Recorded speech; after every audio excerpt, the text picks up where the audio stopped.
Ahn'Qiraj. The only thing on this boss you have to worry about are these sand traps that spawn under random raid members. Get away from those when they spawn. He'll also do a frontal cone cleave that leaves a healing reduction debuff on the tank, so the other tank should taunt and make sure he's faced away from the raid. General Rajax.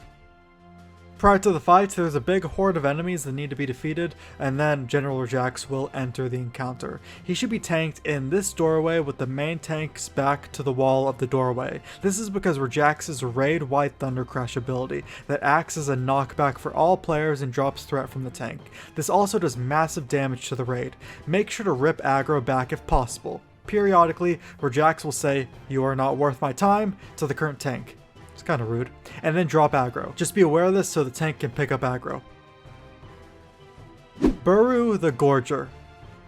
Prior to the fight, mark all the eggs in the area so your raid knows the order to attack them in. Your raid wants to start attacking the furthest egg to damage it, and Buru will fixate a random player. Do not kill this egg because Buru needs to reach it. Once that egg is low, your raid can start attacking the other eggs to get them low. In this phase, Buru takes very little damage, so kite her to one of the eggs and kill the egg once Buru reaches it to do a fraction of health. Continue doing this with all the eggs until Buru's health is brought down to 20%. Every time an egg is killed, an ad will spawn for your tanks to pick up and kill the ads. Once she reaches 20%, it's phase 2 and her carapace is exposed, so just kill her.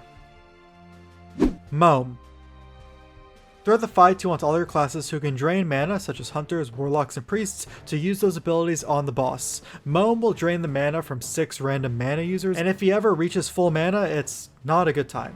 Now if Moan is not killed within 90 seconds, then he'll turn to stone and stop draining mana. Mana drain classes should continue to drain his mana, but also 3 mana fiend NPCs will spawn for your tanks to pick up. Kill all 3 of them to go back to phase 1.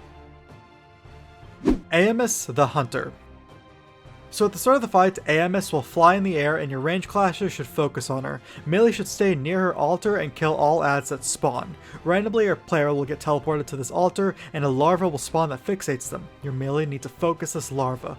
Once Amos reaches 70% health, she'll land and it's phase 2. Amos wipes threat as she lands, so let your tanks get threat. Players getting teleported to the altar and DPS having to kill the larva still happens, so be aware of that. Other than that, just DPS down Amos to finish the fight. Ahn'Qiraj the Unscarred. So before the fight starts, locate the first crystal that is on the ground and clickable. There will be multiple clickable crystals in the fight that are important to interact with. Start off by pulling Ahn'Qiraj, and as he's halfway to the first crystal, click on it and pull him onto the crystal. He'll receive 1 of 5 debuffs. It will buff Arcane, Fire, Frost, Nature, or Shadow damage on him. This weakness debuff on him lasts 45 seconds. Before it falls off, he should be brought to the next crystal and click on the crystal with him on it so he gets the next vulnerability debuff. Repeat this through the fight. Other than the crystal mechanic, he'll stun his current tank with enveloping winds, although it can be resisted with nature resistance. Also, damage will break the stun. He'll also cast War Stomp, damaging melee and knocking them back, and randomly players will get Curse of Tongues on them, reducing casting speed. Any class that can dispel curses should immediately dispel this if it's on a healer. Oh, and there are slow tornadoes around the room, so just dodge them.